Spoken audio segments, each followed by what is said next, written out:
Tanner, Tech Tanner, Tech Tanner, Tanner, Tech Tanner, Tech Tanner. Hello, this is Tanner Tech.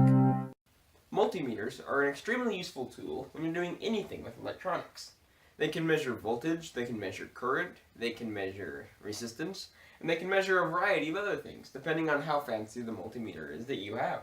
Some of them can even measure capacitance, or inductance, or the gain of a transistor.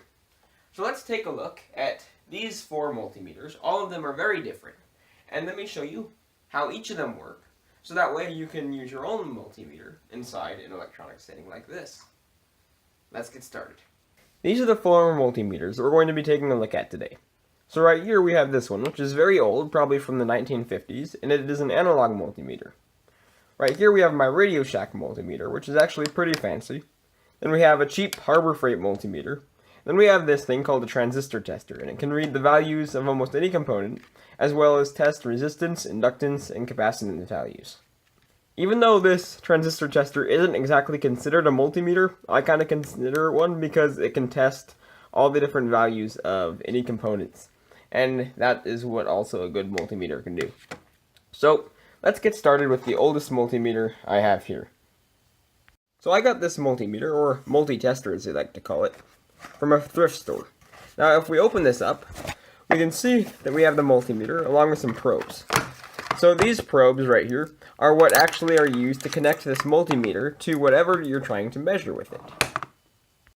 All multimeters will come with these probes, which you can connect into the different ports of the multimeter. So the black one, which is ground, always goes into COM right here. That's where it will always go. Now these other four little holes you can plug the red one into. Now this hole right here is for AC volts. This hole right here is for most of the other functions that you want to test, which include lower voltages, ohms, and current. This little port right here is for DC or AC voltages, it says, that are higher than 1000 volts.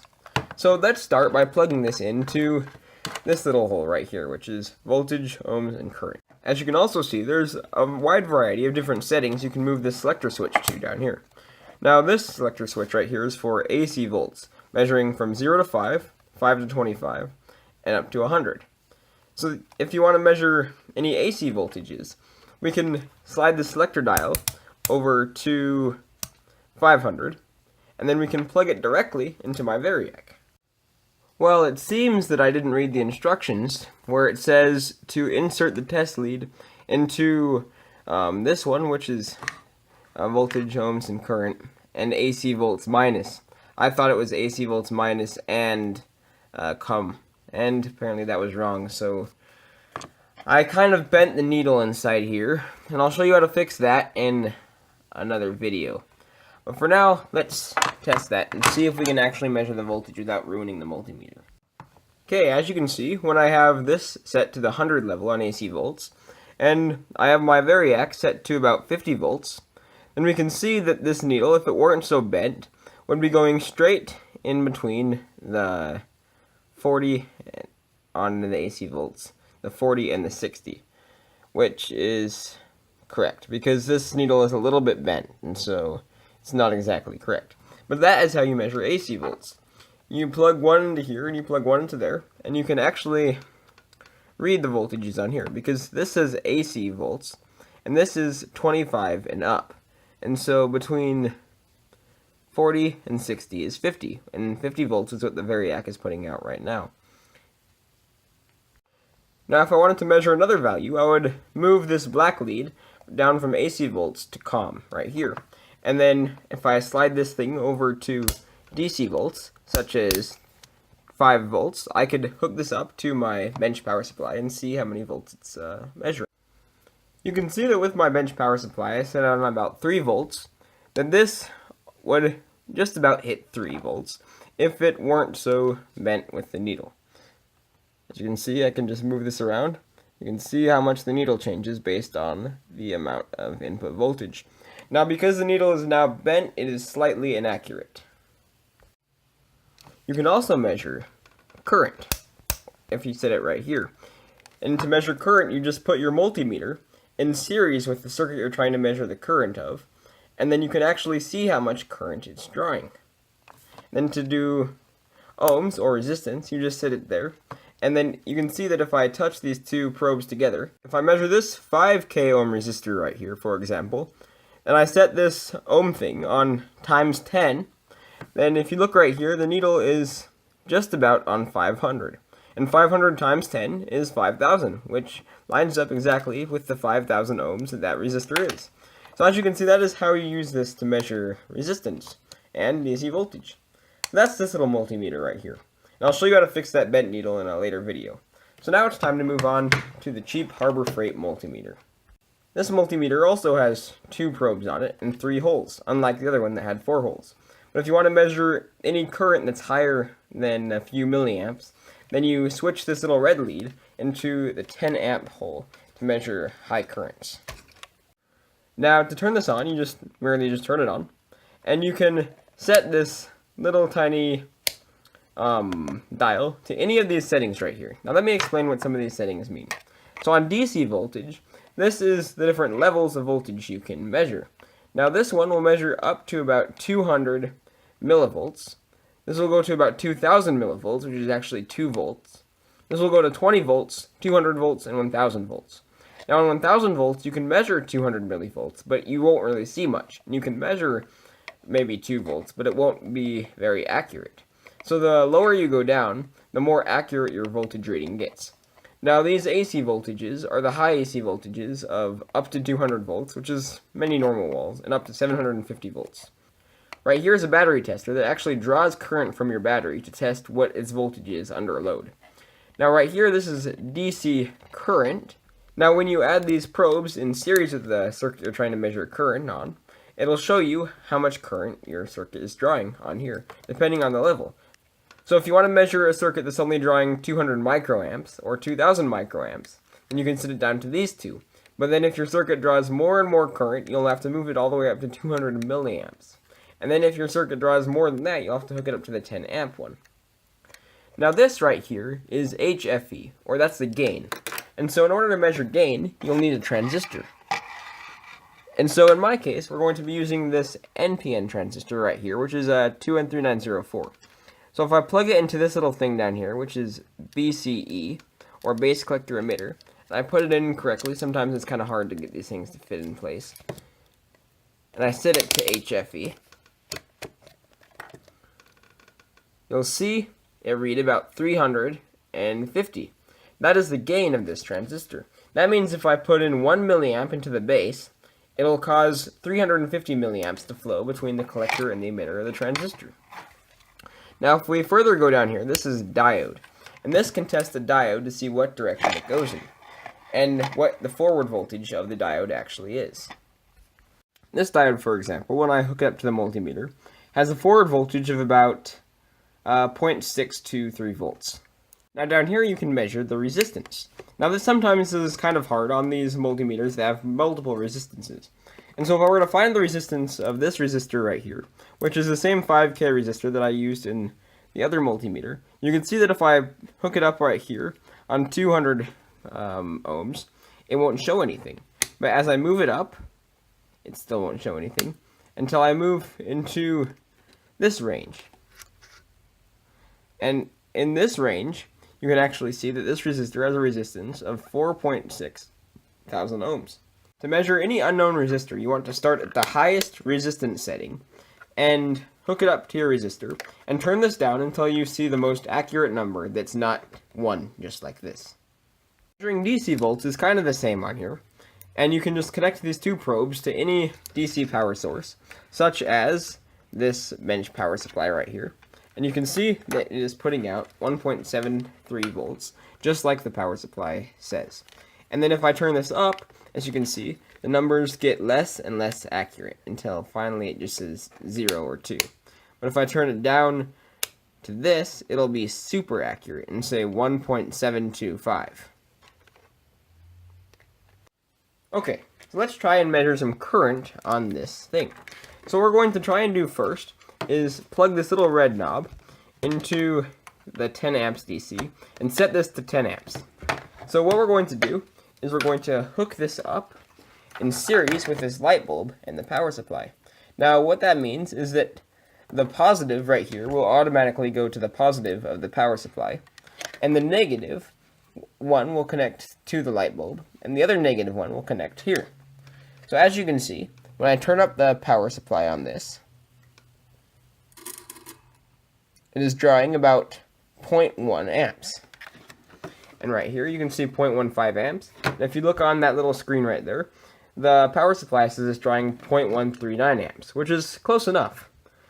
So that's how you use this to measure current. You can measure smaller current by turning it down here.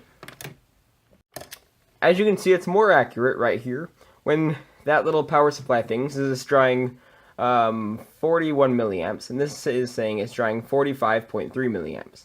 This little multimeter is actually more accurate than the ammeter on this bench power supply. This multimeter is very, very similar to the Harbor Freight multimeter, except that it is easier to use and a lot better. So just like the other multimeter, it has a 10 amp port, a voltage, milliamps, and ohm port, and the common port. So to measure voltage, I would turn this on and it would say hello. Then it would pop up with this little screen that says voltage. Now the cool thing that separates this multimeter from the other multimeter is the fact that you don't have to change the dial to a bunch of different settings. It'll automatically detect the voltage level that you're at and show it on the screen, which is a lot better than this one, where you have to constantly select the dial to the voltage that you're going to be using to measure on your multimeter. So to measure voltage, I would merely connect this to my power supply. You would see that the power supply would be supplying 1.645 volts, which is pretty much the same as the power supply says it's providing. Now, to measure AC volts on here, what I would do is just press the select button again, and you would see this little AC symbol pop up, and that means it's safe to measure AC current. And so if I were to plug this into my Variac and turn it on, you can see that there's 57 volts being provided. And when I turn up the Variac, you can see the voltage go up. And I don't even have to change any of the different settings on here. It just automatically detects the voltage. Now, it is just kind of different with the milliamps on here. Right here, they have different settings for different amounts of current flowing through. Right here is between 0.4 and 4 milliamps. Right here is 40 to 400 milliamps. Right here is 4 to 10 amps. So only on this setting would you move this little plug to do this here. Now right here is where it kind of gets cool. This multimeter can actually measure capacitance and resistance. So right now it's measuring capacitance, and if I just place my finger on here and move it closer, you can see that the capacitance actually grows, as opposed to when I take my finger off, and it's 0.8 nanofarads. When I put my hands on here, because my fingers are like a dielectric for the capacitor, the capacitance actually goes up to 3.2 nanofarads. Now you can use this to measure any unknown capacitor to find its capacitance, as long as it is above 0.09 nanofarads, which is I think 900 picofarads or 90 picofarads. So if I were to measure this unknown capacitor right here, you would see that it is actually 47 nanofarads, which translates to 0.047 microfarads. And if you look on the capacitor, you can see that it is indeed 0.047 microfarads. Now to measure resistance, you can just press the select button and it will go to ohms. And this will automatically detect what level of ohms you're actually reading. So unlike that other multimeter where you had to move the dial all around, I can just select it like this, or just touch them, and it will automatically show how many ohms are inside this little resistor.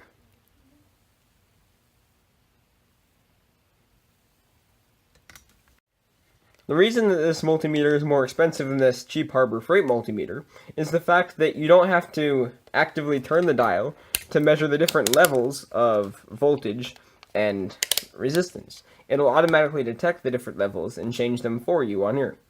Now down here is something where it will just beep if you have a short circuit, and this is super helpful. Okay, so that's this whole multimeter kind of summed up. And then that's how to use it, and that's how it works. Now it's time for the final multimeter, if you can even call it that. This is something called a transistor tester, and it can measure almost anything, from diodes to transistors to everything else you could possibly think of. Now to use this, you merely insert your component into whatever holes it needs on here. I think it's probably up to 3 holes. And then you turn it down, and you press this button, and it will say testing. As you can see, it says this is an NPN transistor. It says the base, collector, and emitter are all on the right pins. And it says the HFE, which is what the multimeter said, of 434, which is close enough to what the multimeter said the HFE was. Now, the cool thing about this is you can use it to measure capacitance. You can use it to measure the diodes and their forward voltage. You can use it to measure resistance. You can use it to measure inductance. You can use it to measure almost any component value. For example, you saw that transistor and how the transistor tester was actually able to test that transistor for what component value it is. If I put an inductor inside there, it'll test the inductor, and it will say that it is 0.05 microhenries at 0.6 ohms, which is in fact right for this inductor. So this is a pretty cool little multi-tester, which is actually called a transistor tester, and it can be used to test all kinds of different components. All you need to do is insert them into the holes on this little blue thing right here, and press the button and it'll test them. Now this was actually a circuit board in the beginning, but I 3D printed a case for it. So there you go, that's how you use each of these types of multimeters. And kind of how not to use this small one, and how I bent the little needle on here by hooking it up the wrong way. So always make sure to connect your multimeters in the right way on the right setting, and it should work fine. As a side note about this multimeter, inside the box that I got from the thrift store, it also came with this really cool receipt right here that said the date and stuff about when this thing was bought. If you look right here, this multimeter was bought in 1969, which is pretty cool how old it is. Well, I'll have to fix that in my next video and fix that bent needle, which was partially my fault for plugging it in the wrong way. As always, thanks for watching.